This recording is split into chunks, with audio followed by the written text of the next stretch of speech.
जो है हम लोग श्रीमद् भगवद गीता के 9वें अध्याय के चौथे श्लोक से लेकर के 10वें श्लोक तक का हम लोग कुछ चर्चा करने का प्रयास करेंगे।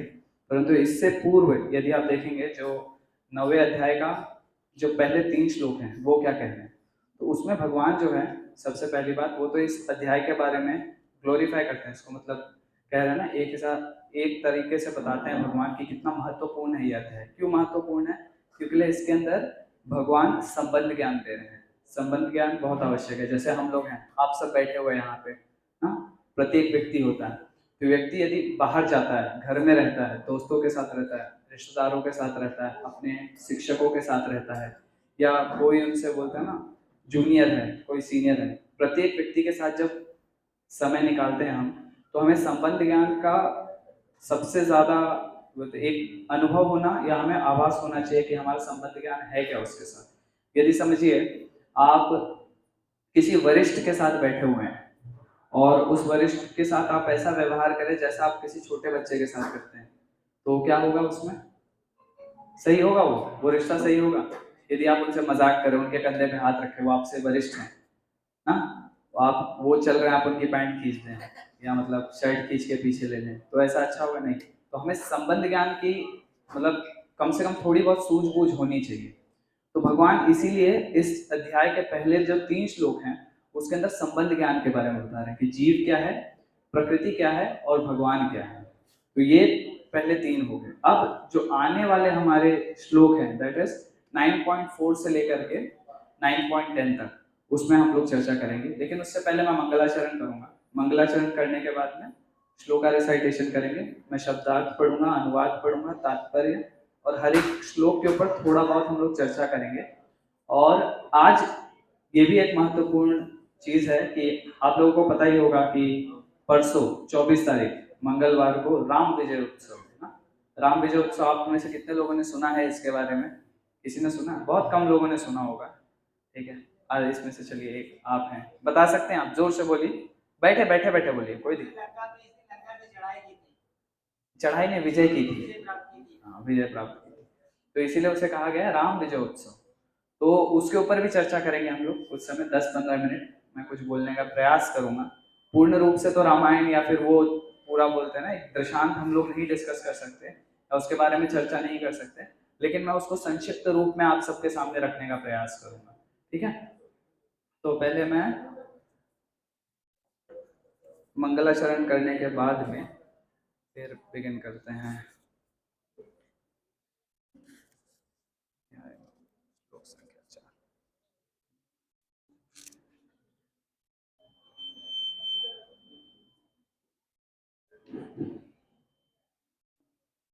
ज्ञानतिमिरन्दस्य ज्ञानञ्जनशलाकया चक्षुरुन्मीलितं येन तस्मै श्रीगुरवे नमः। श्रीचैतन्यमनोभीष्टं स्थापितं येन भूतले स्वयं रूपा करोमि तदानीं स्वदेहं श्रीगुरो श्रीयुतापदकमलं श्रीगुरुं वैष्णवस्य श्रीरूपं साग्रजातं सहगण रघुनाथान्वितं तं सजीवं साद्वैतं सावधूतं परिजनसहितं कृष्णचैतन्यदेवं श्रीराधाकृष्णपादान् सहगण ललिता श्रीविशाखान्वितं नमो विष्णुपादाय कृष्णपृष्ठाय पितरे श्रीमद्भक्तिवेदान्त स्वामिनिधि नामिने। नमस्ते सारस्वती देवी गौरवाणी प्रचारे निर्विशेष शून्यवादी पाश्चात्य देशतारिणे नमो महाधन्याय कृष्णद्वैत प्रदायते कृष्णाय कृष्ण चैतन्य नामने गौरवशी जय श्री कृष्ण चैतन्य प्रभु नित्यानंद श्री देवता शिवासादि गौरव हरे कृष्ण कृष्ण कृष्ण हरे हरे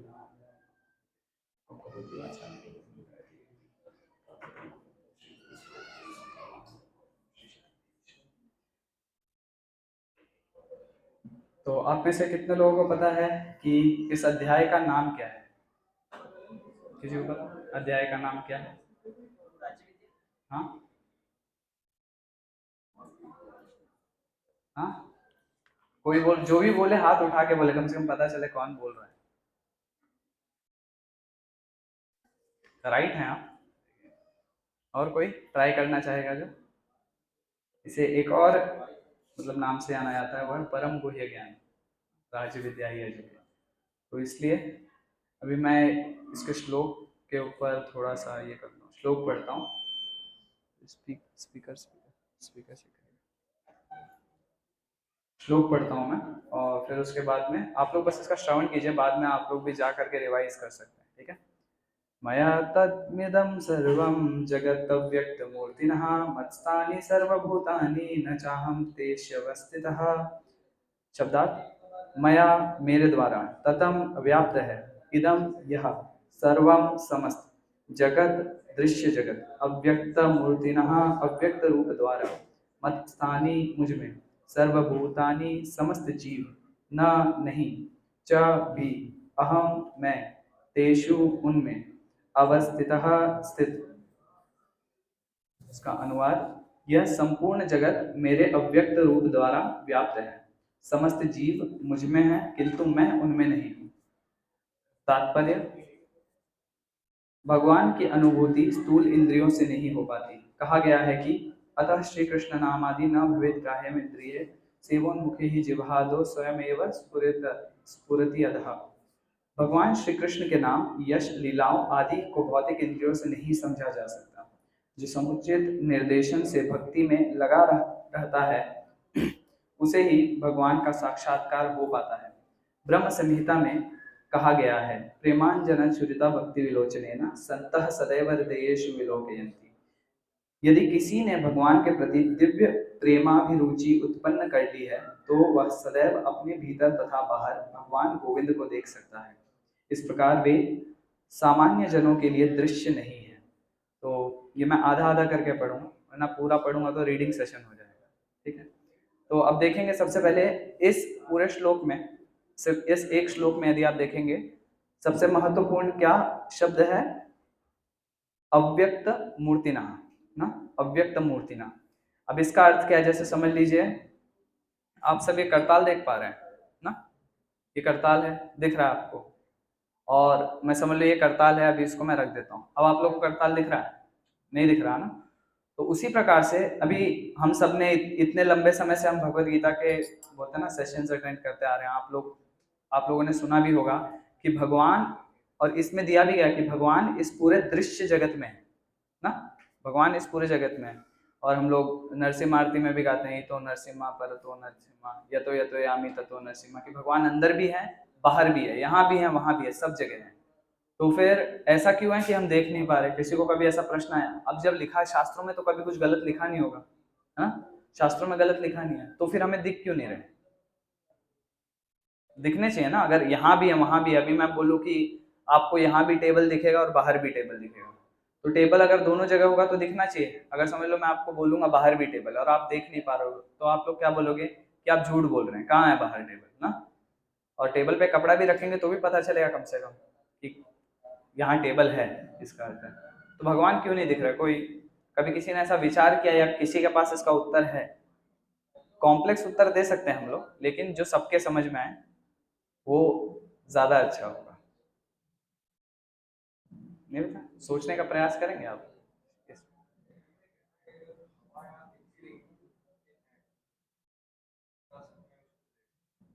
अच्छा, तो प्रभु जी बोल रहे हैं जिस प्रकार से अभी इस रूम में हवा है ना, तो हम लोग हवा देख नहीं सकते परंतु हवा है, क्या उसको महसूस कर सकते हैं? भगवान को कैसे महसूस कर सकते हैं? मतलब सिमिलैरिटी होनी चाहिए ना। यदि हम लोग कोई एनालॉजी दे रहे हैं या कोई उदाहरण दे रहे हैं तो उसमें सिमिलैरिटी होनी चाहिए। प्रभु ऐसे होते हैं कि अपने जो रूम में तो रेडियो वेव्स तो है बट हमारे पास तो नहीं है। ओके, तो ये थोड़ा हाई डेफिनेशन आ गया, इससे भी हाईयर आ रहा है। ठीक है, बोलिए।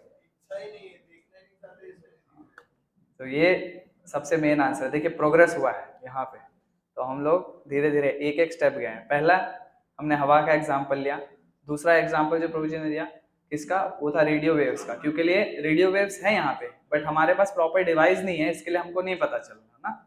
फिर उसके बाद जो फाइनल आंसर था कि हमारी इच्छा ही नहीं है ना, इच्छा ही नहीं है हमारी, क्योंकि जीव इसी प्रकार से क्या कर रहा है, भ्रमण कर रहा है इस पूरे दृश्य जगत में। वो इस दृश्य जगत में आया ही क्यों? क्योंकि लिए वो भगवान से दूर जाना चाहता था, देखना ही नहीं चाहता। जिस प्रकार से बच्चा होता है ना, कभी कभार आप देखेंगे हम लोग कहीं बाहर जाते हैं या फिर घर में फैमिली फंक्शंस होते हैं तो बच्चों को लेके आते रहते हैं माता पिता, तो बच्चे क्या प्रयास करते हैं, बार बार हाथ छुड़ाने का प्रयास करते हैं, हाथ छुड़ा के भागते हैं। और भागते हैं जब कहीं खो जाते हैं या कोई, जैसे हम लोग यंग लोग हैं तो हमारी आदत क्या होती है बच्चों को परेशान करने की। जैसे हम परेशान करना चालू कर देते तब वो मम्मी पापा चिल्लाते हैं ना। और कुछ बच्चे तो ऐसे होते हैं जैसे अगर समझ लो उनके माता पिता उनके रक्षा के लिए, उनके बोलते सुरक्षा के लिए पीछे आ भी रहे हैं तो वो क्या बोलेंगे, अरे आप मेरे पीछे क्यों आ रहे हो, मैंने बोला ना मैं जा रहा हूँ बाहर खेल के वापस आता हूँ, आप यहीं रहो, मेरे पीछे पीछे मत आओ। तो उसी प्रकार से जीव भी है ना, जीव भी यही काम करता है। जीव भगवान से हाथ छुड़ा के भागना चाहता है सदैव, उसकी इच्छा यही रहती है। तो इसमें अब भगवान तो परमिशन दे दिए, बोले जाओ आप, लेकिन भगवान क्या कर रहे हैं, अपने आप का विस्तार कर रहे हैं। अपने आप का विस्तार किस रूप में, सबसे पहले महाविष्णु बनते हैं, तो उससे पूरे ब्रह्मांड का क्रिएशन होता है। फिर उसके बाद में शिरोदक्षाय विष्णु रूप, गर्भोदक्षाय विष्णु रूप में प्रत्येक जीव के अंदर आकर के परमात्मा के रूप में स्थित रहते हैं और सारी चीजें देखते हैं, निर्देशन में रखते हैं अपने, और प्रत्येक कण कण में आते हैं भगवान, ताकि व्यक्ति को वो अच्छा लग पाए। कोई भी चीज यदि उसमें भगवान का बोल सकते हैं ना एक प्रेजेंस ना हो, भगवान अगर उसमें उपस्थित ना हो तो वो चीज हमें अच्छी नहीं लगेगी। अब देखिए बाहर बहुत सारी ऐसी वस्तु होगी जो आपको नहीं अच्छी लगेगी, किसी को बहुत अच्छी लगेगी, वो तो गुणों के कारण भी होता है, परंतु कुछ कुछ ऐसी चीजें जो मतलब तामसिक हैं वो बिल्कुल ही अच्छी नहीं लगेंगी, जहाँ पे भगवान रहते ही नहीं है इन सब जगहों पे। जैसे कली है, तो कली कहाँ कहाँ रहता है, सोने में रहता है, पैसों में रहता है, गंदी जगहों पे रहता है, मतलब जहाँ पे पाप कर्म चल रहे हैं वहां रहता है। तो ये सारी चीज यदि आप देखेंगे जिनकी चेतना थोड़े ऊंचे स्तर की है, उन लोग वहां नहीं ज्यादा समय रह पाएंगे। यदि भगवान का प्रचार करना हो तो अलग बात है, जो श्रील प्रभुपाद गए थे पाश्चात्य जगत में, वो तो पूरा होलसेल में था, वहां पे वही प्रोमिनेंट था। लेकिन प्रभुपाद का क्वालिटी क्या था, प्रभुपाद वहां पे जा करके उन सबको शुद्ध कर दिया, पवित्र की तरह। अब इसमें जो ये शब्द है अव्यक्त मूर्ति नहा, तो इसी प्रकार से भगवान क्या बोल रहे हैं कि मैं छुपा हुआ हूं, आप मुझको देख नहीं सकते। अब ये तो भगवान ने बता दिया कि आप नहीं देख सकते, क्यों नहीं देख सकते, क्योंकि लिए हमारी इच्छा नहीं है ना। अब ये भी आ गया, आपको पता चल गया संबंध, आप सीक्वेंस में जा रहे हैं, सबसे पहले भगवान है, हम देख नहीं सकते, क्यों नहीं देख सकते। अब इसके बाद का प्रश्न क्या है कि भगवान को देखे कैसे, है ना। तो उसका उत्तर यहाँ पे दिया गया है, जो कि ब्रह्म संहिता 5.38 जो ये श्लोक है इसमें है, प्रेमांजन चुरित भक्ति विलोचने न संतः सदैव हृदयेषु विलोकयन्ति। कि यदि भगवान को हमें देखना है तो किस प्रकार से संभव है भगवान का दर्शन करना, जब हम प्रेम रूपी अंजन से अपनी आंखों में, मतलब उसे हम लोग अपनी आंखों में लगाएंगे तभी हम भगवान को देख सकते। तो ये कहाँ मिलेगा, किसी काजल वाले की दुकान पे मिलेगा क्या, बाहर कहीं मिल सकता है नहीं, कहाँ मिलेगा, आपको क्या लगता है। हाथ ऊपर करिए, जो भी बोल रहा है हाथ ऊपर करिए। क्या मैं थोड़ा कान मेरे खराब है, मैं सुन नहीं पाता कहाँ से आवाज आ रही है, और इतने धीरे धीरे बोल रहा है। जो भी बोल रहा है सही बोल रहा है, यहाँ पे किसी को भी पनिशमेंट नहीं है, पीछे टेबल है वहां खड़ा कर देंगे या कुर्सी पे खड़ा कर देंगे, ऐसा कोई नहीं करेगा, मुर्गा बना देंगे, ऐसा कुछ नहीं। आप लोग हाथ ऊपर करके बोल सकते हैं। मैं अकेले बोलूंगा तो फिर इम्पर्सनल हो जाएगा ना हर एक चीज, कोई बोलने का प्रयास करेगा। इस श्लोक में ही उत्तर था वो, साधु संत का संग करके। हाँ, तो ये महत्वपूर्ण है, संत सदैव हृदयेषु विलोकयन्ति। भगवान क्या बोल रहे हैं, मैं संतों के हृदय में सदैव रहता हूँ। तो हमें कौन ये कर पाएगा, बता पाएगा, वो संत ही है। अब इसी के आप देखेंगे संबंध में एक छोटा सा बोल सकते हैं आप कहानी है, मैं वो बताता हूँ आपको। तो एक बार नारद मुनि जा रहे थे, ठीक है, एक गांव से आ रहे, भगवान विष्णु से मिलने आ रहे थे, तो रास्ते में उन्हें क्या मिला, एक मोची मिला, ठीक है।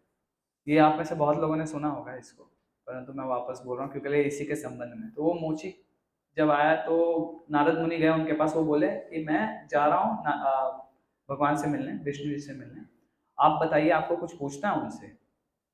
तो उन्होंने बोला नहीं, बस बताइएगा भगवान क्या कर रहे हैं वहाँ पे, ठीक है, ऐसा कि भगवान क्या कर रहे हैं आप बस मुझे उतना बताइए। फिर वो थोड़ा आगे जाते हैं तो उन्हें एक ब्राह्मण मिलता है, इसके बहुत सारे शिष्य होते हैं, बहुत विद्वान होता है। तो बोलते आपको कुछ जानना है, तो वो ब्राह्मण बोलता है कि आप भगवान से पूछिएगा मैं भगवत धाम कब आऊँगा, ऐसा। तो नारद मुनि चले जाते हैं ऊपर, जब पहुँचते हैं तो पहुँचते ही पहुँचते भगवान विष्णु के दर्शन करते हैं, वो उनको अपना ये प्रणाम करके सब कुछ, और फिर वो उनसे प्रश्न करते हैं। तो प्रश्न करते हैं तो पूछते कि ये जो यहाँ पे एक मुझे मोची मिला था और एक मुझे ब्राह्मण मिला था, तो उनका प्रश्न इस प्रकार है कि इसने ये प्रश्न पूछा उसने, तो इनमें से कौन आपके पास आएगा। तो भगवान बोलते हैं जो ये मोची है ना ये मेरे पास आएगा, ब्राह्मण को तो अभी करोड़ों जन्म लगेंगे, तो करोड़ों जन्म लगेंगे। नारद जी थोड़ा द्वंद्व में आ गया, बोले कि ये कैसे है, मतलब ब्राह्मण है, उसके शिष्य हैं, इतना विद्वान, और ये तो मोची है, अपने कार्यों में लगा हुआ है, जो कि मतलब एक निम्न स्तर का कार्य है। मोची हो गया, जो बाल बनाता है, नाई हो गया, ये सब थोड़े निम्न स्तर के हैं। तो वो समझ नहीं पाया, तो उन्होंने, तो भगवान समझ गए उनके हृदय को, कि ये समझ नहीं पाया। बोले ठीक है, आप जाइए वापस और एक प्रश्न करिएगा दोनों से ना, मतलब उनको बताइएगा। जैसे अभी मोची ने क्या पूछा था कि भगवान क्या कर रहे हैं, वो बताइएगा। तो उन्होंने बोला बताइएगा कि भगवान जो है ना, वो जो सुई है, उसकी आंख से हाथी निकाल रहे हैं। तो मैं ठीक है, तो जाते हैं। अब जब जा करके पहले वो ब्राह्मण के पास जाते हैं, क्योंकि देखिए सीक्वेंस ऐसा ही था ना, पहले गए तो मोची से मिले, फिर ब्राह्मण से मिले, अब आ रहे हैं तो पहले ब्राह्मण से मिलेंगे। तो पहले आए वो ब्राह्मण से मिले, तो ब्राह्मण को बताया उन्होंने कि भगवान ऐसा ऐसा कर रहे हैं। तो फिर ब्राह्मण हंसने लगा, बोला कि आप सही में वैकुंठ ही गए थे ना, या कहीं और चले गए थे, कहीं विष्णु जी की जगह कहीं किसी और से तो नहीं मिल के आ गया। तो उनका क्या किया उन्होंने, एक हिसाब से उल्लाहना कर दी, तो विश्वास नहीं किया। बोलते ये तो संभव है ही नहीं, भौतिक दृष्टि से संभव नहीं, कैसे सुई की आंख से हाथी निकालेंगे, नहीं। फिर उसके बाद वो आगे आते हैं, और जब मोची से मिलते हैं तो मोची को बोलते हैं कि भगवान एक सुई की आंख से हाथी को निकाल दें। तो मोची क्या करता है, रोना प्रारंभ कर देता है, रोने लगता है, बोलते मेरे भगवान कितने महान है, वो तो इससे ये निकाल रहा है। तो नारद जी पूछते तुम इस पर विश्वास कर पा रहे हो, तो क्यों नहीं, जो मेरी ये दुकान है, एक किसके नीचे है, एक वट वृक्ष जो बैनियन ट्री होता है ना, उसके नीचे। बोले ये जब एक पेड़ है, इस एक पेड़ में क्या क्या है, उसका पत्ती आता है, बीज होता है, बोलते हैं, और ये जो छोटा सा बीज ये पेड़ दे रहा है, और कितने सारे इतने अनेक बीज दे रहा है, तो इस एक पेड़ से अनेक ऐसे पेड़ बन सकते हैं, मतलब इस बीज में इतनी क्षमता है कि इतना बड़ा पेड़ बन जाए। तो भगवान ने इतने छोटे से बीज में जब इतना बड़ा पेड़ डाल दिया, और एक पेड़ पे इतने सारे पेड़ डाल दिए, तो उनके लिए छोटे से सुई से आंख से हाथी को निकालना कौन सी बड़ी बात है। लग रहा है, अब आप लोग को लग रहा है कोई बड़ी बात है ये, किसी को नहीं लग रहा। तो इसी प्रकार से भगवान की जो लीलाएं होती है ना, वो अव्यक्त होती है। हम लोग भगवान को दृश्य रूप से ना ऐसे आंखों से नहीं देख सकते, अगर आंखों से देखना है तो उसके लिए क्या है, प्रेमांजन छुरिता, प्रेम के अंजन से हमको कम से कम अपने आंखों पे लगाना पड़ेगा, वो प्रेम का अंजन मात्र भगवान के शुद्ध भक्त दे सकते हैं। ये सबसे महत्वपूर्ण है। अब आगे पढ़ते हैं हम लोग। यहाँ पर कहा गया है कि यद्यपि भगवान सर्वव्यापी हैं और सर्वत्र उपस्थित रहते हैं, किंतु वे भौतिक इंद्रियों द्वारा अनुभवगम्य नहीं है। इसका संकेत अव्यक्त मूर्तिना शब्द द्वारा हुआ है। भले ही हम उन्हें न देख सके, किंतु वास्तविकता यह है कि उन्हीं पर सब कुछ आश्रित है। जैसे कि 7वें अध्याय में बताया जा चुका है कि संपूर्ण दृश्य जगत उनकी दो विभिन्न शक्तियों, परा या आध्यात्मिक शक्ति तथा अपरा या भौतिक शक्ति का संयोग मात्र है। जिस प्रकार सूर्य प्रकाश संपूर्ण ब्रह्मांड में फैला रहता है, उसी प्रकार भगवान की शक्ति संपूर्ण स्थिति में फैली है, और सारी वस्तुएं उसी शक्ति पर टिकी हैं। कि अब ये सबसे महत्वपूर्ण है यहाँ पे, कि उदाहरण सूर्य का दिया गया है ना, तो इसमें अब क्या होगा। अब देखिए, कोई बोल सकता है कि भगवान तो सर्वव्यापी है ना, सब जगह फैल चुके हैं, तो इसका उदाहरण यदि कोई ले, जैसे एक गिलास में पानी है ना, तो गिलास के पानी को मैं फैला दूं तो गिलास में पानी बचेगा, नहीं बचेगा, पानी चला गया। उसी प्रकार से समझ लीजिए, मैं इसमें से एक पेज ले लूं, इस पुस्तक से एक पेज ले लूं मैं, और उस पेज को 7-8 छोटे छोटे टुकड़े में फाड़ दूं, या फिर उसे बोलते हैं ना भिन्न कर दूं, तो वो संपूर्ण पेज बचेगा क्या, पन्ना बचेगा नहीं। तो उसी प्रकार से व्यक्ति तर्क कर सकता है, यदि भगवान सर्वव्यापी हो चुके हैं तो भगवान कहाँ रहे,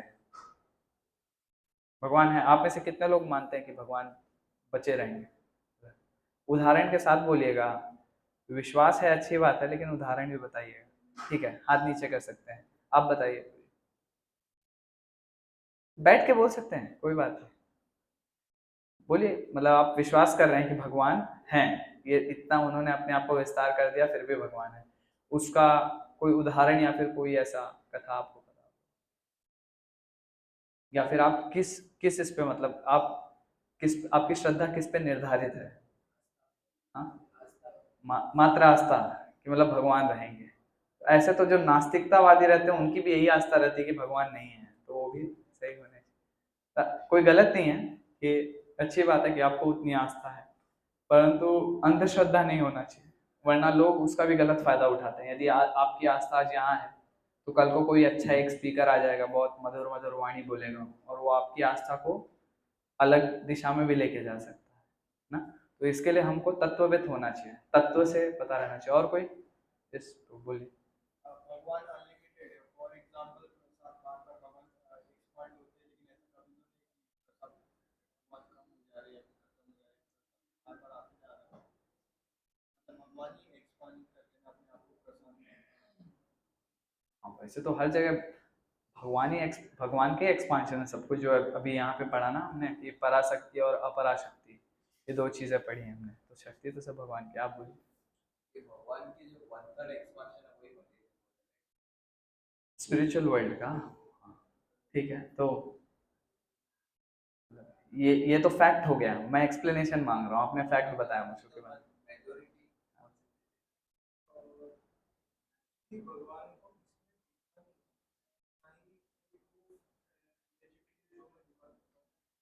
बट जो मार्वल ऐसा हो ही नहीं सकता कि नहीं नहीं, मैं उस पे नहीं, we are not talking about कि भगवान क्रिएशन कर रहे हैं, नहीं। मैं द कॉमन क्वेश्चन इज, पहले क्वेश्चन समझिए कि भगवान ने अपने आप को विस्तार किया, ठीक है। तो विस्तार किया उन्होंने, तो विस्तार करने के बाद में भगवान बचे हुए हैं। ये मतलब भगवान एक फॉर्म में है, जैसा मैं अभी समझिए हमारा शरीर है, ठीक है। अभी भगवान भगवत गीता में बोल रहे हैं कि जो मेरे पैर हैं वो शूद्र हैं, जो जांघें हैं वो वैश्य है, या फिर उदर जो है इस प्रकार से है, मेरी भुजाएं क्षत्रिय हैं, सर मेरा ब्राह्मण है, वक्षस्थल ये है, इस प्रकार से अलग अलग विभिन्न ये दे रहे हैं। लेकिन यदि समझिए मैं बोलूँ इस प्रकार से, चलिए हमारे भी शरीर का भाग कुछ ना कुछ है। अभी मैं आप बोलूँ कि मुझको ये क्षत्रिय वर्ण नहीं चाहिए, काट के निकाल दिया मैंने, तो मेरे पास अभी हाथ रहेगा क्या? मेरे तो शरीर से हाथ कम हो गया ना। तो उसी प्रकार से भगवान है, भगवान बोल रहा है मैंने पूरे विश्व जगत में इसको एक्सपांड कर दिया, अपने आप को एक्सपांड कर दिया है। लेकिन फिर भी भगवान है, इंडिविजुअलिटी है भगवान की, भगवान हमारे जैसे रूप में, या फिर हम भगवान के स्वरूप से ही मतलब आए हैं। इसी प्रकार से भगवान के भी दो हाथ होते हैं, भगवान के भी पैर हैं, सारी चीजें हैं। बट वो कैसे एग्जिस्ट करते हैं यदि वो एक्सपांड हो गए हैं तो? जैसे पेड़ होता है वैसे उसके पीछे मतलब क्या हुआ है, बट स्टिल वो पेड़ तो एग्जिस्ट हम्म, सॉर्ट ऑफ। ठीक है, तो मैं बताता हूँ, ज्यादा आप बोले बोले। भगवान कहने का मतलब ये है कि भगवान एक है तो रूप पर एक है। तो इसका कहने का मतलब ये है कि भगवान एक है, उन्होंने अपने आप को अनेक रूपों में बांटा हुआ ये है। तो मैं भी मान रहा हूँ, लेकिन फिर भगवान भगवान है क्या? वो एक कहाँ है? तो वो हमारे ऊपर डिपेंड, हमने ऐसे थोड़ी ना, हम भगवान के ऊपर डिपेंड है, हमारे ऊपर कैसे होगा? ये तो अलग तर्क हो गया। ठीक है, अच्छा मैं बताता हूँ। तो आप लोग अभी वहां पे जब पुस्तक लेने जाएंगे ना, तो वहां पे एक बहुत सुंदर ग्रंथ है, छोटा सा पतला सा, उसका नाम है ईशोपनिषद। तो ईशोपनिषद में श्लोक आता है, ओम पूर्णमदः पूर्णमिदं पूर्णात् पूर्णम उदच्यते पूर्णस्य पूर्णमादाय पूर्णमेवावशिष्यते। कि भगवान जो हैं वो पूर्ण, उनका रूप ही पूर्ण है, उनको आप कम नहीं कर सकते। अब इसमें उदाहरण लेते हैं हम लोग, ठीक है। उदाहरण हम लोग तीन चीजों का लेंगे। सबसे पहला लेंगे सूर्य का। सूर्य है ना, सूर्य हमें क्या क्या दे रहा है? अग्नि दे रहा है, या फिर और रोशनी दे रहा है। आप में से कभी किसी ने देखा है कि कहीं से कोई कनेक्शन दे रहे हैं, सूर्य को पेट्रोल पिला रहे हैं या कुछ कर रहे हैं ना? तो सूर्य तो अनलिमिटेड दे रहा है ना, ऐसा तो नहीं है सिर्फ इंडिया में दे रहा है, यूएस में नहीं दे रहा। तो ऐसा तो नहीं है, सब जगह समान मात्रा में दे रहे हैं। जितना जो ले पाए उतना, उसको एक्स्ट्रा स्टोर करके हम लोग सोलर एनर्जी में कन्वर्ट करके यूज कर रहे हैं आजकल। लेकिन ऐसा कभी हुआ कि वो एनर्जी देने के बाद सूर्य का गोला कम हो गया, आपको सूर्य दिख ही नहीं रहा है? हाँ, अब देखिए सनसेट और सनराइज से इसको कंफ्यूज मत करिएगा कि सुबह से देना चालू किया तो शाम तक थक गया तो इसलिए अंदर चले गए रिचार्ज में। ऐसा नहीं है, इतने भी मूर्ख मत बनिएगा, ठीक है। तो एक ये हो गया उदाहरण। दूसरा उदाहरण है पारसमणि का। यदि आप देखेंगे पारसमणि जो होती है, वो आप किसी भी वस्तु पे आप उसका स्पर्श करेंगे तो वो सोना बन जाएगी, चाहे कोई भी वस्तु हो। और इसी प्रकार से आप उसको अनेक वस्तुओं पे स्पर्श कर सकते हैं, लेकिन पारसमणि उतने की उतनी रहेगी, ठीक है। ये और प्लस जो पेड़ का उदाहरण दिया कि पेड़ जो है, आप देखेंगे तो पेड़ तो एक है, लेकिन उसके जो बीज गिर रहे हैं उससे अनेक पेड़ और आ रहे हैं। अब उससे अनेक पेड़ आ रहे हैं तो इसका अर्थ तो ये नहीं ना कि पेड़ छोटा हो रहा है। या फिर इससे भी सरल उदाहरण क्या है, जो पेड़ हैं, फल देते हैं जो पेड़, जब उनके फल आ जाते हैं, यदि आप उनके फल तोड़ लें तो ऐसा नहीं होता कि छोटे हो जाते हैं, ऐसा नहीं होता। फल तोड़े, पत्तियां तोड़े, टहनियां तोड़े उनकी, तो ये नहीं होता वो छोटे हो जाते हैं, वो वैसे के वैसे ही रहते हैं और बढ़ते हैं ऊपर से ना। तो ये उदाहरण है, 3-4 उदाहरण। मायावादी दार्शनिक हमेशा यही बोलते हैं कि भगवान जो है नहीं है, भगवान का एग्जिस्टेंस नहीं है, क्योंकि भगवान सब जगह व्याप्त हो गए हैं।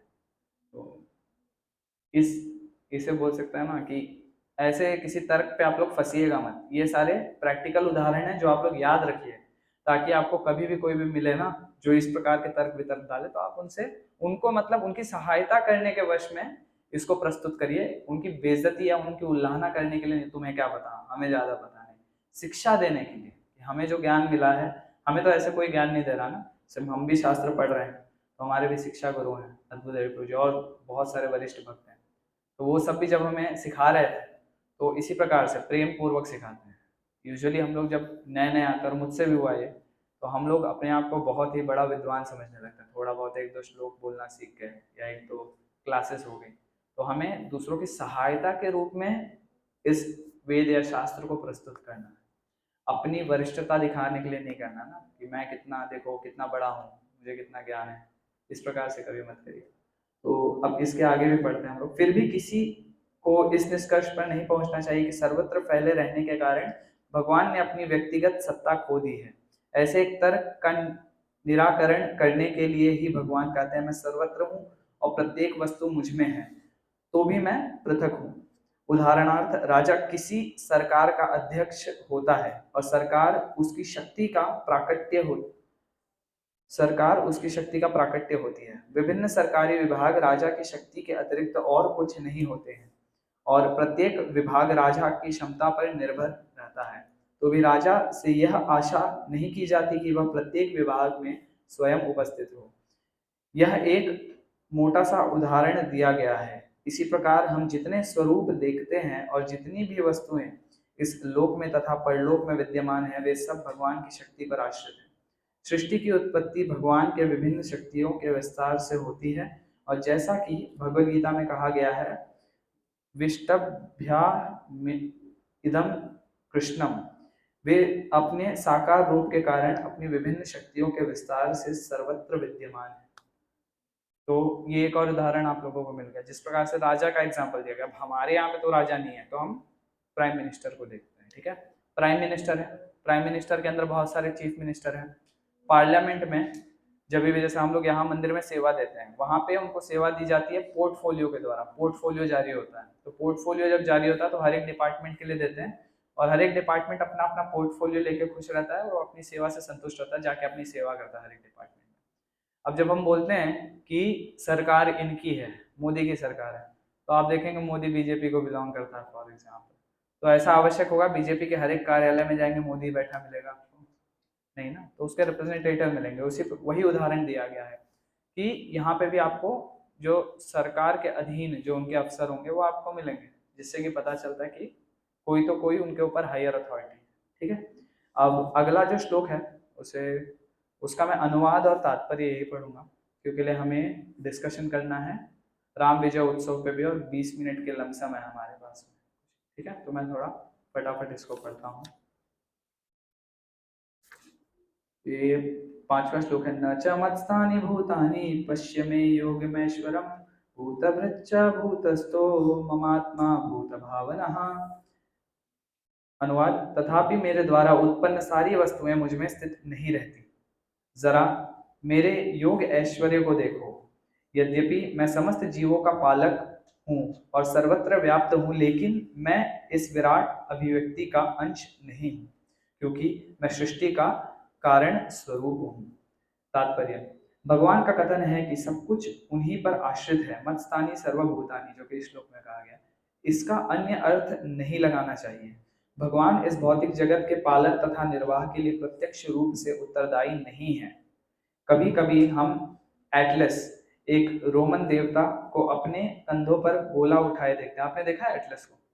एक ग्रीक फिगर होता है, बहुत बॉडी बिल्डर, ऐसे उसने पृथ्वी को उठाया हुआ। आप में से बहुत सारे लोग क्लास के बाद खोल करके सर्च कीजिए। एटलस आप लोगों को वो भी आएगी, बुक भी आएगी जिसमें मैप्स होते हैं, वर्ल्ड मैप होता है, बट एटलस पर्सन है एक जिसके ऊपर एक्चुअल में उसको बनाया गया है, राइट।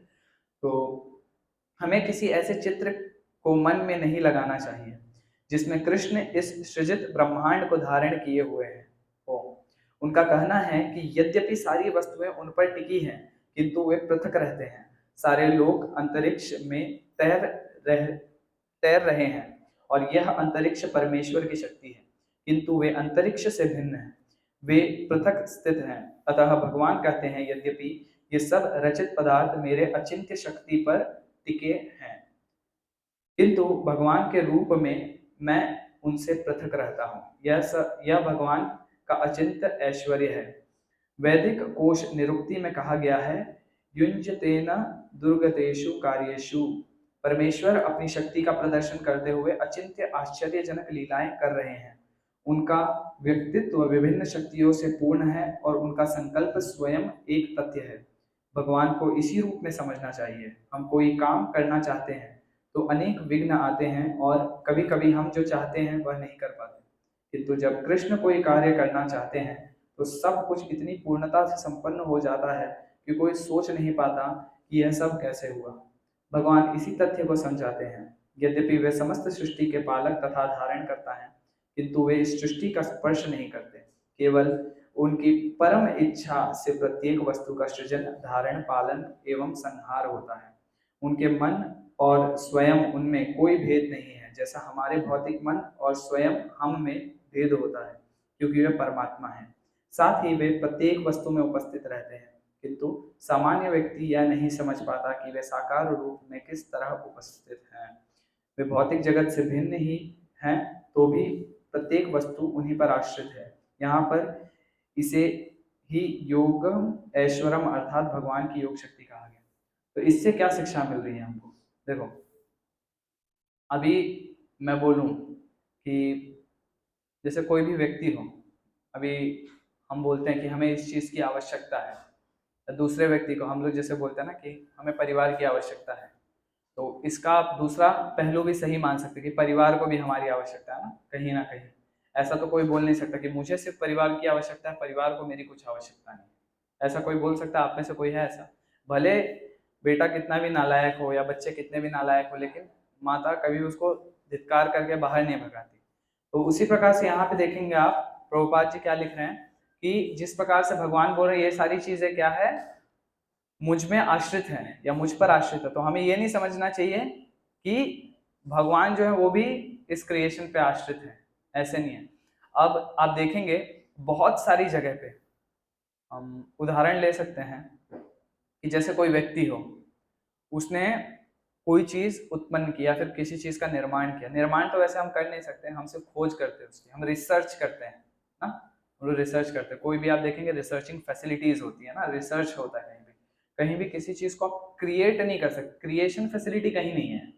क्रिएशन से भगवान ही करते हैं, क्रिएशन, एनाइलेशन और मेंटेनेंस ये भगवान ही करते हैं।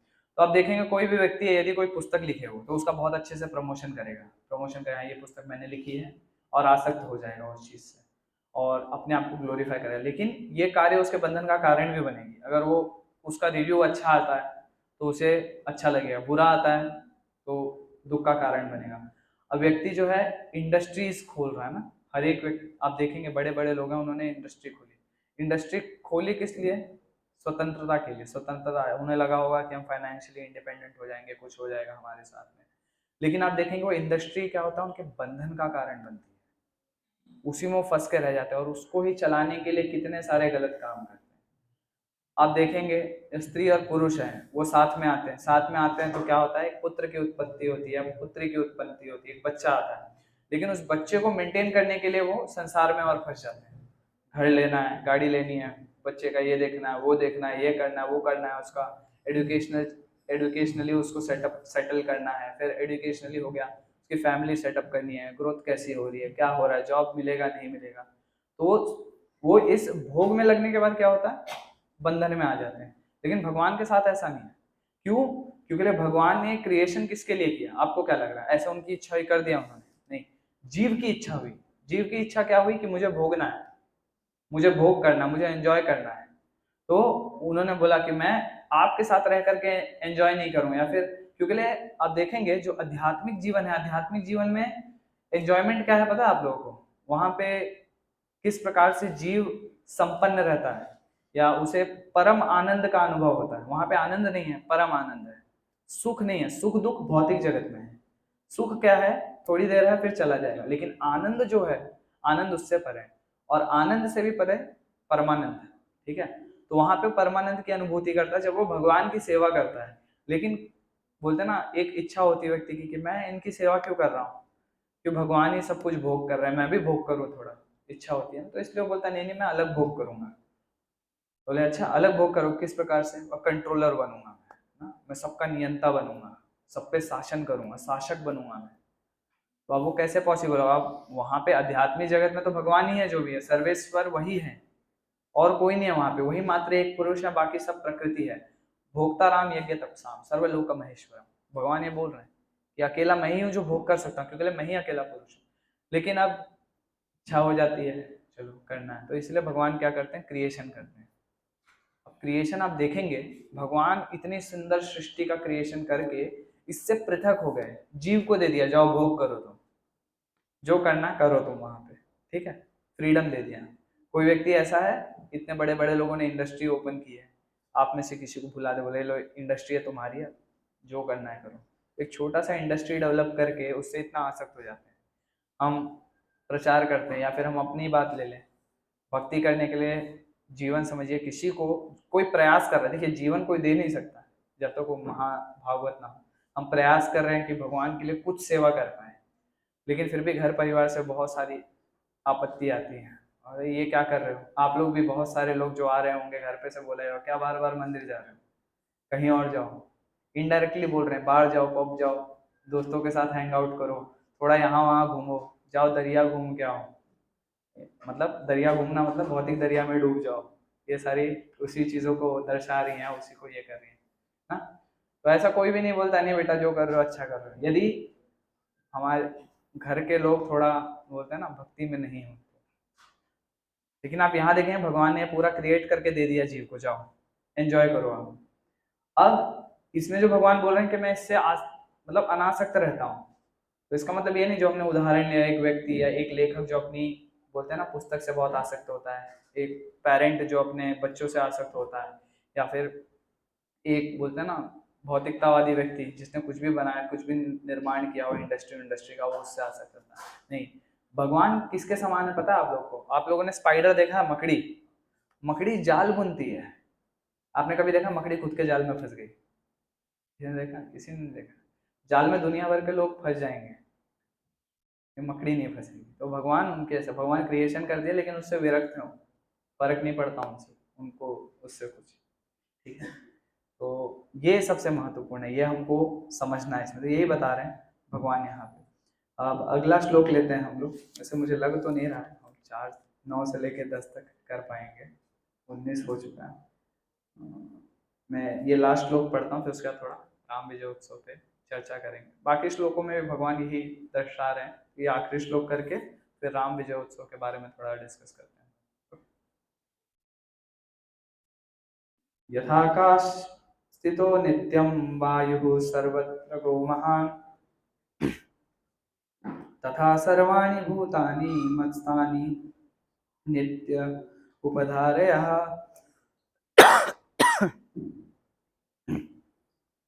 जिस प्रकार सर्वत्र प्रवाहमान प्रबल वायु सदैव आकाश में स्थित रहती है, उसी प्रकार समस्त उत्पन्न प्राणियों को मुझ में स्थित जानो। तात्पर्य, सामान्य जन के लिए यह समझ पाना कठिन है कि इतनी विशाल सृष्टि भगवान पर किस प्रकार आश्रित है, किंतु भगवान उदाहरणार्थ प्रस्तुत करते हैं कि जिससे हमें समझने में सहायता मिले।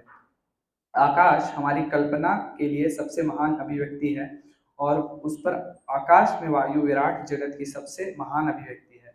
वायु की गति से प्रत्येक वस्तु की गति प्रभावित होती है, किंतु वायु महान होते हुए भी आकाश के अंतर्गत ही स्थित रहती है, वह आकाश से परे नहीं होती।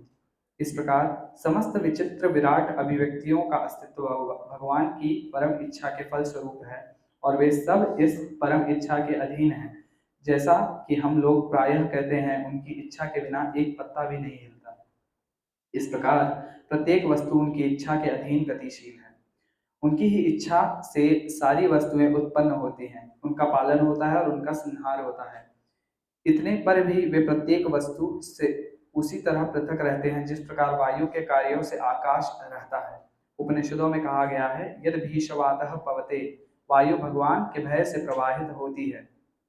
ये तैत्तिरीय उपनिषद कहा गया। बृहन्नारदीय पुराण उपनिषद में कहा गया है, एतस्य वा अक्षरस्य प्रशासने गर्गे सूर्य चंद्रमसो विद्रुतो तिष्ठत, एतस्य वा अक्षरस्य प्रशासनो गार्गी ध्याव पृथ्वीव्यो वृद्धतो तिष्ठन्। भगवान की अध्यक्षता में परमादेश से चंद्रमा, सूर्य तथा अन्य विशाल लोक घूम रहे हैं।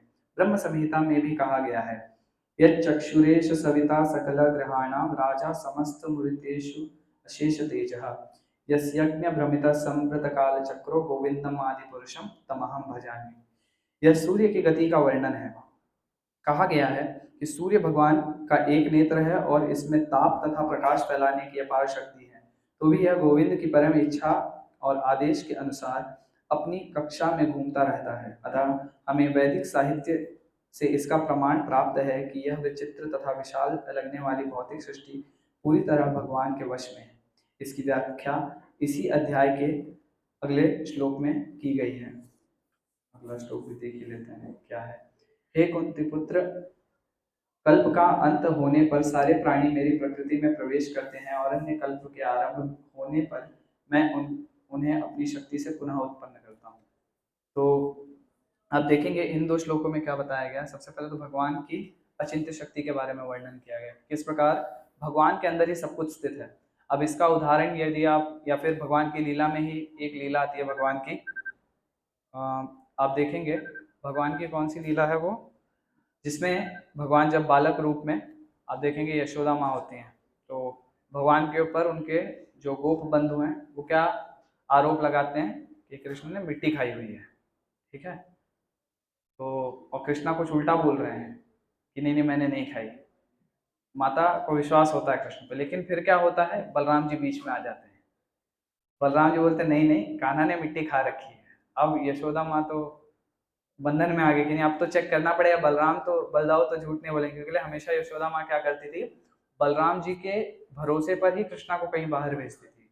ऐसा है, कभी कृष्ण को अकेले नहीं जाने देते, हमेशा बोलती थी कि आप इनके साथ जाओ और इनका ध्यान रखो ना। तो ठीक है, तो फिर आती हैं, बोलती है तुमने मिट्टी खा रखी है। बोले नहीं भैया नहीं खाई। तो फिर बलदाऊ झूठ क्यों बोल रहे हैं क्या हो गया कि मैंने थोड़ा सा मजाक कर दिया, तो उनके साथ साथ मेरे मित्रों के साथ साथ थोड़ा सा मजाक मैंने बलदाऊ के साथ भी कर दिया इसके लिए, और मैंने उनको हरा दिया कुश्ती में, तो इसलिए वो थोड़ा मुझसे नाराज है और मेरे ऊपर झूठा झूठा आरोप लगा रहे हैं कि मैंने मिट्टी खाई है। मैया बोलती नहीं नहीं चलो अगर तुमने नहीं खाई तो दिखाओ, मुंह खोलो थोड़ा। जब मुंह खोलते हैं भगवान तो उसमें क्या देखती हैं यशोदा माँ, पूरी सृष्टि देखती हैं। एक ब्रह्मांड तो कुछ नहीं है। अगर आप देखेंगे ब्रह्मांड जो है, जो महाविष्णु है ना, उनके रों से ऐसे निकलता ही रहता है, कंटिन्यूअस रों से निकलता है। हमारे एक एक रोआ दिख रहा है ना आपको। अभी सोचिए भगवान का शरीर, मतलब जो भगवान का दिव्य शरीर है वो तो बहुत बड़ा है। अब सोचिए उसके हर एक एक कण से ब्रह्मांड निकले जा रहा है, एक एक ब्रह्मांड निकल रहा है, एक एक लोक नहीं निकल रहा, पृथ्वी लोक ये लोक ऐसे एक एक लोक नहीं निकल रहे हैं, एक एक इसमें ब्रह्मांड निकल रहे हैं। ब्रह्मांड मतलब 13 लोक, ठीक है, जिसमें ओम भूर भुआ स्वहा ना, भूर मतलब नीचे के लोग, भुआ मतलब अर्थली प्लैनेट, स्वर्ग मतलब जो ऊपर के, हमारे गायत्री मंत्र में जो हम बोलते हैं ना, उसी प्रकार से पूर्ण रूप से ब्रह्मांड निकल रहे हैं, गैलेक्सीज निकल रही हैं भगवान के इसमें से। और वो ओपन करते तो यशोदा माँ वो देखती हैं, फिर उसके बाद में एक ब्रह्मांड देखती हैं उसमें से, पूरा ऑर्बिट में चक्कर लगा रहे हैं सब लोग ना। फिर उसके बाद में और जब ध्यान से देखती हैं तो उनको धाम दिखता है, ये लोक दिखता है। इस लोक में और ध्यान से देखती हैं तो उनको वृंदावन दिख रहा है। फिर और ध्यान से देखती हैं तो उनको कौन दिख रहा है, यशोदा माई और कृष्ण दिख रहे हैं। और फिर और ध्यान से देखती है तो यशोदा माई वापस से उनके मुंह में वही पूरी चीजें देख रही हैं भगवान की। हाँ, सोचिए अब तो भगवान के अंदर सब कुछ है, ऐसा कुछ भी नहीं है ना जो भगवान के अंदर ना हो। और वही चीज भगवान इन श्लोकों में बता रहे हैं। तो अब देखिए, कोई भी व्यक्ति अपने बारे में कोई रहस्य खोलेगा, आप में से अगर बोला जाए कि आपका जो भी गुह्यतम रहस्य है आप लोग खोल दीजिए, आप बताइए, यहाँ पे आके माइक ले लीजिए और बताइए सबको, आइए बैठिए। कोई बताएगा आप में से? नहीं बताएगा। तो इसीलिए जो आज का टॉपिक था और ये जो आज के श्लोक है ना, इसमें भगवान अपने बारे में हर एक चीज बता रहे हैं, किस प्रकार से मेरी प्रकृति है, ये प्रकृति मेरी अध्यक्षता में चल रही है ना। अध्यक्षता, अधिअक्षता, कि मेरे कंट्रोल में है, जो मैं बोल रहा हूँ वही हो रहा है। सूर्य चंद्रमा मेरे भय की वजह से ऊपर नीचे हो रहे हैं ना। ये सारी चीजें बता रहे हैं भगवान। ऐसा नहीं है कि वो छुपा के रखे हुए, नहीं नहीं, इनको पता चल जाएगा ये सब मेरे अंडर हो रहे हैं तो फिर क्या पता मुझसे मांगने लगे कुछ ना कुछ। वो कि जीव मांगता ही रहता है, और भगवान से यदि जीव मांगे भी ना तो भी भगवान दे ही रहे हैं, ऐसा नहीं कि भगवान देंगे नहीं ना।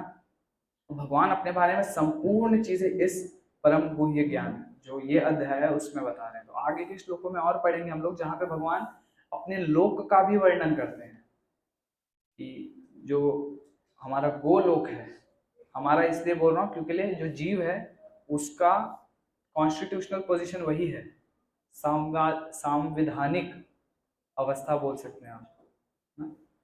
वो वहीं पे बिलोंग करता है। उसके बारे में भगवान आगे बताएंगे, ठीक है।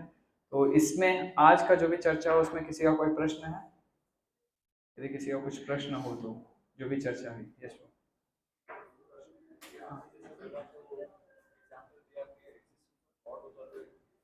आसपास जो हमारी चीजें चल रही है, कोई तो कंट्रोल कर रहा होगा जिस वजह से ये चीज चल रही है, वो एक प्रश्न होगा। दूसरा चीज जो भगवान है वो दिव्य है, लेकिन वो इतने प्योर है कि हम कैसे उसे देख सकते हैं। जैसे महाभारत में भी अर्जुन को दिव्य शक्ति दी थी जिसकी वजह से उनका विराट रूप दिखाई दिया है।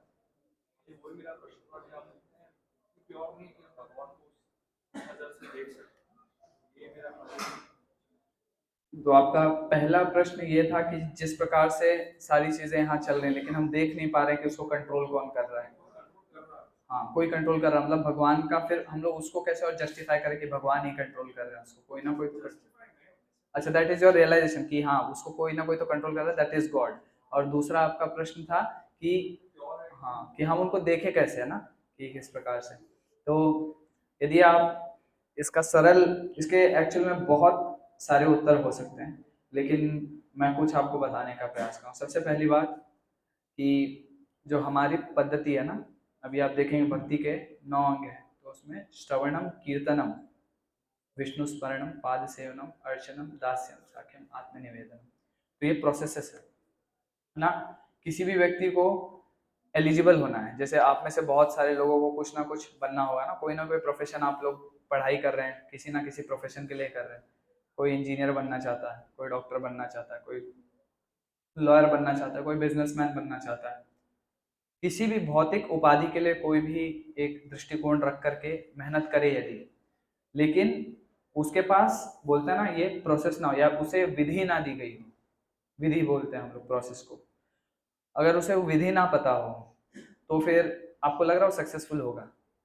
तो उसे डॉक्टर बनना है आप में से किसी को, या इंजीनियर बनना है, आप जाएंगे, प्रत्येक बोल सकते हैं ना इस शैली की पुस्तकें बाहर अवेलेबल हैं, अंधेरी में चले जाइए मार्केट में, बुक मार्केट में, बोलो डॉक्टर का जो फर्स्ट ईयर का रहता है पूरा सिलेबस दे दो मुझको, ले लिया आपने, इंजीनियरिंग का पूरा फर्स्ट ईयर का सिलेबस दे दो, आप लेकर के उसको बैठ के पढ़ना चालू कर दो अपने मन से। और फिर चलो आपने पूरा पढ़ भी लिया, तो आप जाओगे किसी कंपनी में, बोलोगे कि हाँ मैंने इंजीनियरिंग करी है, मेरे को जॉब दे दो। तो आपसे पूछेंगे भैया कैसे करी है आपने इंजीनियरिंग, सर्टिफिकेट्स दो, ये दो, इंटर्नशिप कहाँ है आपकी, अब ये सब तो नहीं है लेकिन मैंने पढ़ के रखा है ना।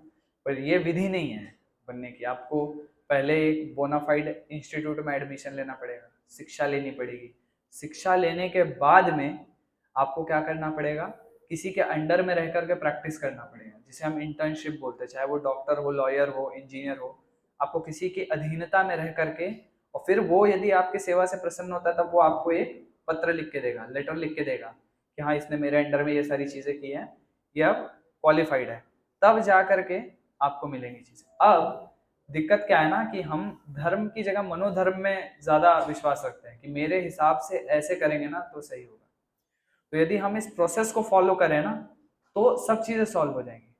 और सबसे पहली बात कि वैष्णव है ना, वैष्णव पद्धति में हम भगवान को आंखों से नहीं देखते, that is the primary thing. भगवान को यहाँ से देखते हैं। अब आप सोचेंगे यहाँ से कैसे देखेंगे? अब आप में से किसी ने भगवान को देखा नहीं है, लेकिन जब आप पढ़ेंगे भगवान कृष्ण की लीलाएं पढ़ेंगे तो उसमें बताएंगे भगवान जो है वो पीताम्बर वस्त्र पहने हुए हैं। उनका जो बोलते हैं ना फॉर्म है वो त्रिभंग है, 3 जगह से टेढ़े हैं भगवान। हाथ में उन्होंने मुरली ले रखी है, उनके केश में क्या है? मोर पंख है, उनके बाल घुंघरालू है, उनकी जो आंखें हैं वो कमल जैसी हैं, उनकी मुस्कान कमल जैसी, उनकी नाभि कमल जैसी है। और फिर उनके शरीर का वर्णन दिया गया किस प्रकार से श्याम वर्ण का उनका उनके अंग की कांति है। तो अब आप ये सब जो श्रवण कर रहे हैं तो सबके कहीं ना कहीं माइंड में एक धुंधला तो इमेज तैयार हो रहा है ना, कि भगवान 3 जगह से मुड़े हुए हैं, पीताम्बर वस्त्र डाले हुए हैं, कुंज माला है उनके गले में ना। और यदि आपके सामने फिर अचानक से फोटो, हाँ यही है, यही कृष्ण है, तो उसी प्रकार से जितना आप श्रवण करेंगे तो भगवान का जो नाम रूप गुण लीला, भगवान बोलते हैं ये सब मुझसे अभिन्न है। तो आपकी रुचि जितना इसमें बढ़ेगी उतने स्तर पे भगवान को बोलते हैं ना देख पाएंगे, भगवान को समझ पाएंगे। ये होता है। अब हम लोग राम विजय उत्सव के ऊपर थोड़ा सा चर्चा करते हैं। 32 हो चुका है, मैं 10 मिनट में इसको खत्म करने का प्रयास करूंगा। वैसे बहुत ही रोचक है ये, बट फिर भी अब क्या करें, हमको कुछ ना कुछ तो बोलना ही पड़ेगा इसके ऊपर। तो आप देखेंगे यहाँ पे हम लोग सीधा बताने वाले हैं क्या जो वहां पे एक्चुअल में घटा था जब लंका में ये युद्ध हो रहा था। तो भगवान राम किस पे थे पता है आपको? उनका जो सारथी था वो कौन था, या किस रथ पे थे वो, किसी को पता है? नहीं पता, ठीक है। तो उनका जो सारथी था उनका नाम था मताली। मताली कौन थे? जो इंद्र के सारथी थे वो थे, और इंद्र का रथ ही भगवान राम उसी से मतलब युद्ध कर रहे थे।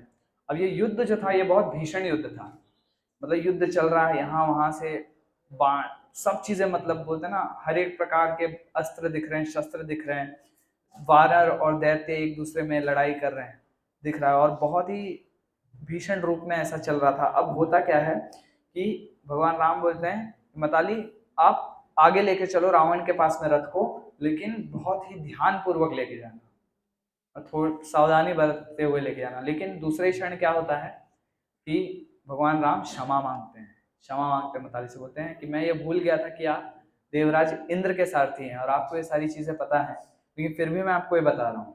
तो ये भगवान की विनम्रता है। इसको देख करके बहुत ज्यादा मतलब बोलते हैं ना मताली को एक साक्षात्कार होता है कि भगवान कितने विनम्र है। वो तो स्वयं भगवान है, लेकिन आप सोचो वो क्षमा मांग रहे कि मुझे क्षमा करना, मैं आपको ऑर्डर कर रहा हूँ कि मैं आपका स्वामी हूँ इस रूप से, वो आपको भली भांति पता है। जैसे कि ऑटो रिक्शा वाला होता है, कभी कभी बैठ जाते हैं ऑटो में और उसको बोलेंगे भैया चलो यहाँ फला फला जगह पे जाना है, और उसको सब टर्न पता है, लेकिन आप बुला रहे नहीं लेफ्ट लेके चलो, राइट लेके चलो, अभी यहाँ से ये लो ये लो ये लो। तो यदि कोई सज्जन व्यक्ति रहेगा तो वो बोलेगा, क्षमा करिएगा, मुझे पता है आपको पता है कहाँ जाना है क्या करना है, लेकिन फिर भी मैं बोल रहा हूँ ऐसा। तो उसी स्तर पे एक आप बोल सकते हो, उसी एक अंडरस्टैंडिंग पे भगवान भी यहाँ पे क्षमा मांगते हैं। अब जब जाते हैं ना भगवान रावण को जैसे चेज करते हैं, तो रावण के लिए सारे के सारे मतलब जो बोल सकते हैं बुरे चिन्ह होते हैं ना, एक होता है शुभ और एक होता है अशुभ, तो जितने भी अशुभ चिन्ह होते हैं वो सब दिखने लगते हैं। कि जो रावण रथ लेके भाग रहा होता है उनके सर पे जितने भी बादल होते हैं ना वो खून की वर्षा करते हैं, खून की वर्षा करते हैं, और उनके रथ के ऊपर बहुत सारे गिद्ध मंडराने लगते हैं, तो ये सब अशुभ संकेत है। अब जब भगवान राम आते हैं ना उनके पास में, वो अपने रथ को लेके आते, तो उसमें क्या प्रयास करता है रावण? रावण प्रयास करता है तीर से मारने का अश्वों को, जो उसके अश्व थे, रथ के अश्व थे, जो इंद्र देवराज इंद्र के। लेकिन जब वो मारता है तो देखते हैं कि कुछ हो ही नहीं रहा, क्योंकि वो अश्व यहाँ के अश्व जैसे नहीं कि तीर मार दिया कोई, उनको कुछ वो हिलते भी नहीं है जगह से, वो दौड़ रहे हैं अपने हिसाब से। तो इससे मतलब बहुत ज्यादा वो क्रोध में आ जाता है, और वो क्या करता है क्रोधवश भगवान का जो एक्चुअल में इंद्र का जो ध्वज होता है ना, हर एक आप देखेंगे रथ के ऊपर ध्वज होता है, जिस प्रकार से अर्जुन जो थे अर्जुन के रथ के ऊपर ध्वज था हनुमान जी का, और उसी प्रकार से देवराज इंद्र के रथ पे ध्वज था इंद्र जी का। तो प्रयास करता है कि मैं उस ध्वज को काट के गिरा दूं, लेकिन जब वो ऐसा प्रयास करता है भगवान राम क्या करते हैं उसके बाण को वहीं काट देते हैं, तो कुछ कर नहीं पाता। अब भगवान क्या करते हैं इसमें कि तो भगवान क्या करते हैं प्रयास उसके ध्वज को पहले काट देते हैं, ध्वज को काटने के बाद उसके अश्वों को गिरा देते हैं। अश्वों को गिराने के बाद में भीषण युद्ध चालू होता है। तो भगवान को मारने का ये कर देते हैं, मतलब मारना स्टार्ट कर देते हैं पूरा। अब जब मारने लगते हैं तो इसमें क्या होता है कि रावण भी एक दो बाण मारता है भगवान को, लेकिन भगवान उससे कुछ इफेक्ट नहीं होता। अब जब भगवान मार रहे हैं तो रावण का एक सर कट रहा है, गिर रहा है, फिर वापस दूसरा आ रहा है, फिर एक गिर रहा है, और इसी बीच में रावण कभी एक सर के साथ युद्ध कर रहा था, कभी 10 सर प्रकट करके युद्ध कर रहा था, ऑल्टरनेट। तो भगवान जब काटते हैं इसी प्रकार से पूरे ध्वज पूरे रण क्षेत्र में गिरे रहते हैं, और कम से कम 100 ऐसे सिर उसके गिरे हुए होते हैं कट करके। अब ये युद्ध चलते रहता। भगवान जब इस बाण से मार रहे तो बोले इस बाण ने इतने सारे दैत्यों का, जैसे मरीचि था, खर था, फिर एक और राक्षस था वहां पे वैदुर्य करके, हाँ विराद विराद विराद करके एक और असुर था, इन सबको मार के गिराया। जो समुद्र था उसमें कंपन मच गई, भगवान शिव स्वयं आ गए उसको ये करने के लिए। तो लेकिन इसके ऊपर इसका कुछ असर नहीं हो रहा है, क्यों ऐसा? तो ये सोच में पड़ जाता है। अब ये जो युद्ध है इतना, मतलब एक बोल सकते हैं ना, एक उसे आप उत्सव जैसा बोल सकते हैं, इतना सम्मोहनीय था कि सब लोग जितने दैत्य और वानर थे ना लड़ रहे थे आपस में, लेकिन वो युद्ध देख करके सब खड़े हो गए। कोई आपस में लड़ नहीं रहा है, दोनों पार्टी युद्ध देख रही है, जैसे मूवी चलती है ना, तो ऐसे दोनों जन खड़े होकर भगवान का सिर्फ युद्ध देख रहे हैं। इतना भव्य चल रहा है युद्ध, ठीक है। अब क्या पता साथ में ही बैठ के देख रहे हो कुछ ना कुछ हो ही सकता है। तो अब ये चलता है, दिन रात तक चल ही रहा है, चल ही रहा है। उतने में जो मताली होते हैं वो बोलते हैं कि आप सोच क्या रहे हैं भगवान, आपको मारना है इन्हें तो आप ब्रह्मास्त्र निकालिए जो अगस्त्य ऋषि ने दिया था आपको करण्य, इसमें जंगल में, वन में, तो वहां पे अगस्त्य ऋषि ने उन्हें ब्रह्मास्त्र दिया था। तो ठीक है, उसी से प्रहार करता हूं मैं। तो जब वो प्रत्यंचा लेते हैं, तो जब प्रत्यंचा लेते हैं सबसे पहले तो धरती कांपने लगती है, और ऊपर जो स्वर्ग है वो भी हिलना प्रारंभ हो जाता है। अब ये सुन करके सब समझ जाते हैं कि बस अब रावण मरने वाला है। तो सारे के सारे देवी देवता अपना अपना ऑडी BMW लेकर के, मतलब अपने अपने विमानों में आ जाते हैं। कोई पुष्पक में आ रहा है, कोई किसी में आ रहा है, कोई किसी में आ रहा है। और जैसे उसको छोड़ते हैं ना भगवान, तो जाता है रावण के चेस्ट पे, जो उसका वक्ष स्थल होता है, वक्ष स्थल पे लग करके आर पार चला जाता है वो वहां, और आर पार जाकर के वो धरती में चला जाता है। उसे क्या बोलते हैं आचार्य कि वो रावण का सारा पाप लेकर के चला जाता है, और फिर वो ब्रह्मास्त्र वापस भगवान के पास आ जाता है। ऐसा नहीं कि एक बार मार दिया तो वहीं का वहीं पड़ा रहेगा, ब्रह्मास्त्र है ना। तो जैसे रावण गिरता है, अब भगवान तो इतने, मतलब बोल सकते हैं ना, बहुत ही भयावह रूप था भगवान जब लड़ाई कर रहे थे, तो भगवान एकदम कोमल हो जाते हैं, सुदृढ़ हो जाते हैं उस समय पे, को कुछ ये नहीं होता, दूसरी इच्छा नहीं होती। फिर उतरते हैं और सारे के सारी देवी देवता उनकी स्तुतियां करना प्रारंभ कर देते हैं। सब खुश होते हैं, कोई फूल डाल रहा है, कोई कुछ कर रहा है। तो अब इसमें क्या होता है, तुरंत वो जब देखते हैं रावण मर चुका होता है, रावण मर गया ये बात का पता चला, तो इवन आप देखेंगे जो विभीषण होते हैं वो भी रोना चालू कर देते हैं। भाई था तो रोना प्रारंभ करते हैं, रानियों को पता चलता है वो भी रोने लगती है। सब बताती है किस प्रकार से आपका भविष्य यही था, या आपका जो फ्यूचर था ना यही था, क्योंकि आपने गलत किया। आपको इतने सारे लोगों ने बताया कि आप सीता माता का अपहरण मत करिए, सीता माता को वापस दे आइए, लेकिन आपने किसी की भी सुनी नहीं। किसी, जिसने आपको ऊपर से आपको आपके स्वयं के भाई विभीषण ने बोला तो आपने उसको निकाल दिया, आपने उसकी भी बात नहीं सुनी। तो आप, ये होना ही था। वो क्रंदन होता है, सारी चीजें होती हैं ये सब। फिर भगवान बोलते हैं हनुमान जी के, जाओ जाओ सीता माता को बता दो आप कि रावण मर चुका है, अब आप फ्री हैं। तो जाते हैं हनुमान जी। तो हनुमान जी जब जाते हैं वहां पे, अशोक जो वृक्ष होता है उस पे नीचे बैठी रहती है माता सीता, और उनको बताते तो माता सीता इतनी खुश होती है, तो उनका कंठ गदगद हो जाता है। आप लोगों ने कभी, आप लोग बहुत खुश हुए होंगे, या फिर किसी चीज को देख करके आप इतने भावुक हो गए कि आपका गला भर गया हो, बोलते हैं ना, गला भर जाता है, आपकी आवाज नहीं निकल रही। तो माता सीता कुछ क्षण के लिए कुछ बोल ही नहीं पाती, और भगवान बोलते हैं उनसे पूछो उन्हें क्या चाहिए, क्या करना चाहती है वो। कुछ समय लेने के बाद वो हनुमान जी को बताती है, बोलिए कि मुझे उनके दर्शन करने हैं, बस दर्शन करना है मुझको उनका। तो बस ठीक है, तो जाते हैं, भगवान को बोलते हैं कि वो बोल रही हैं बस आपका दर्शन करना है। तो फिर वो विभीषण जी को बोलते हैं जाओ आप लेके आओ उनको। और लेकिन उनको क्या, पहले आप उनको बोलना कि अभिषेक कराएं, स्नान करें, उनको अच्छे वस्त्र पहना करके तब लेके आइएगा। जब विभीषण जी जाते हैं वो बोलते हैं माता सीता को, माता सीता बोलते नहीं मुझे इसी क्षण जाना है, इसी क्षण जाना है, अभी के अभी। लेकिन विभीषण जी क्या बोलते हैं, ये आपके एक पति जो होता है उस समय देव के रूप में होता है ना, गुरु होता है, पति की बात माननी चाहिए। तो वो बोलते हैं कि आपको उनकी बात सुननी चाहिए, जैसा वो बोल रहे हैं वैसा करिए। सुनती हैं और बोलते हैं ना वो पूरा ये सारी चीज़ें मतलब अपना पूरा श्रृंगार करके आती हैं भगवान के पास में। और जब वो चलती हैं, जब आती हैं, तो अब जो वानर सेना थी उन्होंने कभी सीता माता को देखा नहीं था। आप सोचिए आप किसके लिए लड़ रहे हैं, आपको पता ही नहीं, और वो सब सिर्फ सुना था कि सीता माता बहुत सुंदर है, अच्छी है।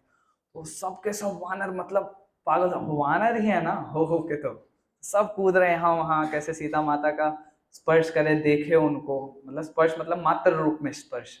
तो विभीषण जी सबको रोक रखे हैं और देख रहे हैं कि बहुत, बोलते हैं ना एक जैसे हमारे सिक्योरिटी होती है ना, मार ओर के थोड़ा पीछे करती है, तो उसी प्रकार से वानरों को पीछे कर रहे हैं। जो भगवान राम देखते हैं तो बोलते नहीं ऐसा नहीं है, ऐसा मत करिए, उनको भी दर्शन लेने दीजिए, कोई बात नहीं है। तो आते हैं, देखते हैं, सारी चीज़ें करते हैं।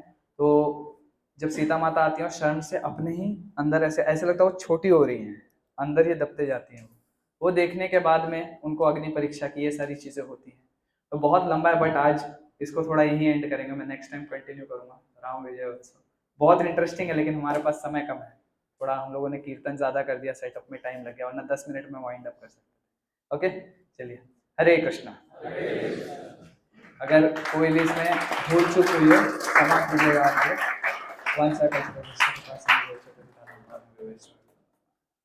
श्रील प्रभुपाद की जय।